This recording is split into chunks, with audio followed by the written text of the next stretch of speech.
Shalom adik-adik SD Kristen Edit. Kita berjumpa kembali di renungan kita saat hari ini. Sebelum kita membaca dan merenungkan kebenaran firman Tuhan, kita sama-sama menyanyikan pujian Kasih-Mu.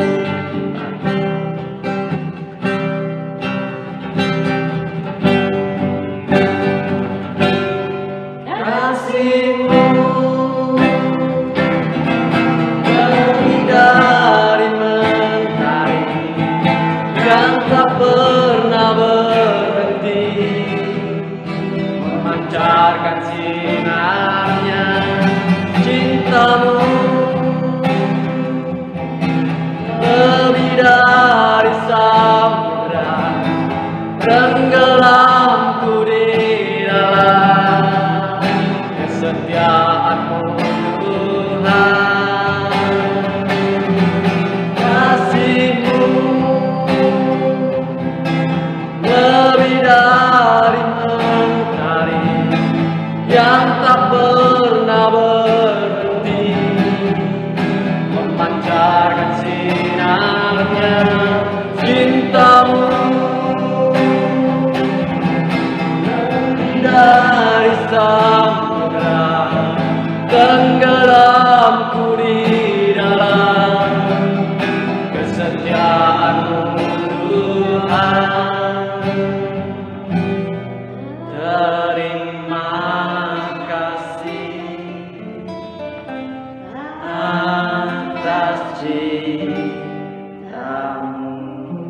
Mari kita berdoa. Terima kasih Tuhan, kami sangat mengucap syukur pada saat hari ini Engkau memberi kesempatan buat kami untuk membaca dan merenungkan kebenaran firman-Mu. Dalam setiap renungan kami ini Tuhan bisa bertumbuh di dalam kehidupan kami. Dalam setiap kehidupan kami dapat melakukan setiap firman-Mu Tuhan. Terima kasih Tuhan, inilah doa dan suruhan kami alaskan di dalam nama Tuhan Yesus Kristus. Haleluya. Amin. Nah, adik-adik, kita berjumpa di saat hari ini, kita masih bisa membaca dan merenungkan kebenaran firman Tuhan. Itu semua karena kasih Tuhan di dalam kehidupan kita. Seperti renungan kita saat hari ini tentang kasih, di mana yang tertulis di dalam Matius 22 ayat yang ke-34 sampai yang ke-40. Mari kita membacanya ya. Hukum yang terutama.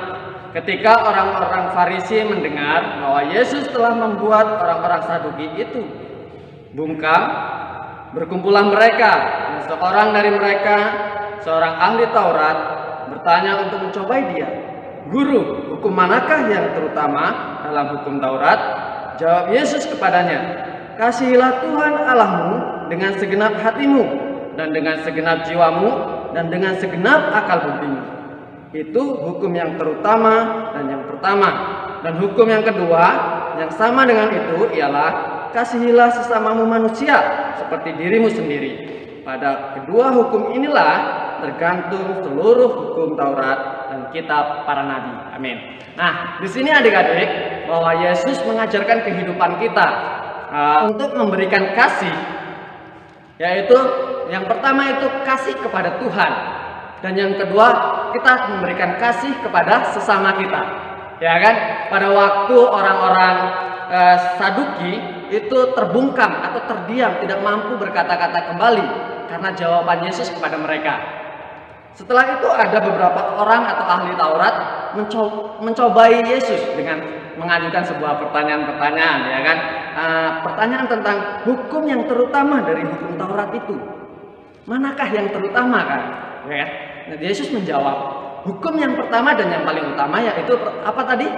Yaitu kasihilah Tuhan Allahmu dengan segenap hatimu, dengan segenap pikiranmu, dengan segenap akal budimu. Itulah hukum yang pertama dan yang paling utama. Di dalam hukum Taurat itu ada 4. Yang pertama yaitu jangan ada padamu Allah lain di hadapanku. Jangan membuat bagimu patung yang menyerupai apapun. Jangan menyebut nama Tuhan dengan sembarangan. Dan yang keempat, ingatlah dan kuduskanlah hari Sabat. Jadi dalam hukum Taurat, hukum yang pertama itu, hukum yang pertama sampai yang keempat, itulah hukum yang terutama, yaitu kasih kepada Yesus Kristus, kepada Allah kita. Dan hukum yang kedua yaitu kasihilah sesamamu manusia seperti dirimu sendiri. Nah, di sini di dalam hukum Taurat itu hukum yang ke-5 sampai yang hukum yang ke-10. Di sana ada hormatilah ayah dan ibumu, jangan membunuh, jangan berzina, jangan mencuri, jangan mengucapkan saksi dusta, ya kan? Dan jangan mengingini milik sesamamu. Jadi dari hukum Taurat Yesus memberikan hukum kasih, yaitu dibagi menjadi 2 bagian, yaitu hukum kasih kepada Yesus, kepada Allah, dan kepada sesama. Kedua hukum kasih ini tidak ada bedanya. Mereka sama-sama memberikan seluruhnya, ya kan? Memberikan seluruhnya, seutuhnya di dalam kehidupan kita. Tubuh kita, pikiran kita, roh kita, itu kita persembahkan kepada Tuhan. Bukti kasih kita kepada Tuhan dan kasih kita kepada sesama. Buktinya apa? Seperti mengasihi diri kita sendiri. Kalau diri kita sendiri misalkan tidak mau disakiti, kita jangan menyakiti orang lain, ya kan? Misalkan ada yang terluka di dalam tangan kita, tentunya tangan yang satunya akan mengobati, ya kan?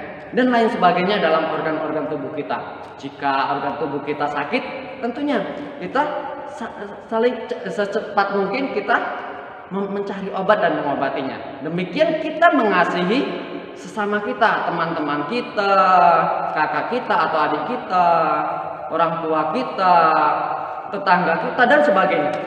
Banyak sekali hukum-hukum tentang sesama kita, yaitu seperti mengasihi diri kita sendiri.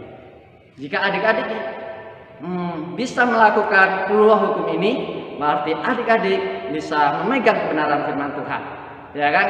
Nah, jadi adik-adik, dari renungan kita saat hari ini, di sini Tuhan memerintahkan yang pertama yaitu memberikan kasih kepada Tuhan, dan yang kedua kita memberikan kasih itu kepada manusia secara utuh, yaitu seluruhnya di dalam kehidupan kita. Nah, itu aja yang dapat kakak bagikan pada saat hari ini.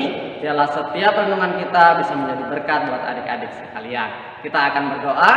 Terima kasih Tuhan, kami sangat mengucap syukur pada saat hari ini. Kami sudah membaca dan merenungkan kebenaran firman-Mu. Engkau sudah mengajarkan kami di mana Engkau memberikan perintah kepada kami untuk mengasihi Engkau dan mengasihi sesama kami. Biarlah adik-adik kami SD Kristen Elim, mereka memiliki kasih seperti Engkau telah mengasihi kami Tuhan. Karena Engkau lebih mengasihi kami lebih dahulu sehingga kami mampu melakukan kasih itu Tuhan. Dan Engkau berkati setiap kehidupan anak-anak SD Kristen Elim. Engkau berikan hikmat yang daripada Engkau, pintaran, kecerdasan yang daripada Engkau. Dan juga kami juga berdoa buat setiap guru-guru SD Kristen Elim, kami serahkan juga ke dalam tangan-Mu. Biarlah kehidupan mereka memberikan hikmat yang daripada Engkau, kesabaran untuk mengajar setiap anak-anak yang ada, jika anak-anak yang ada dapat menerima setiap materi-materi yang disampaikannya. Terima kasih Tuhan, inilah doa dan seruan kami alaskan di dalam nama Tuhan Yesus Kristus. Haleluya, amin. Shalom.